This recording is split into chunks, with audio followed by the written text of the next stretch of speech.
A moderate magnitude 4.1 earthquake hit 73 kilometers, 45 miles, away from Bardaskan, Razavi, Khorasan province, Iran, in the early morning of Monday, June 2, 2025 at 5:55 a.m. local time, GMT plus 3:30. The quake had a very shallow depth of 8 kilometers, 5 miles, and was not felt, or at least not reported so. First to report, IRSC after 15 minutes.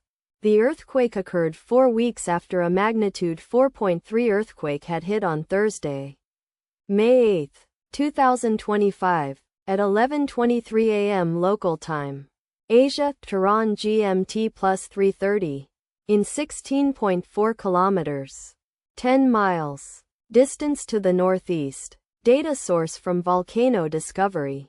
Did you feel it? Let us pray. May the earthquake that occurred not affect our brothers and sisters there. May the earthquake not happen again. And may God protect everyone. Amen.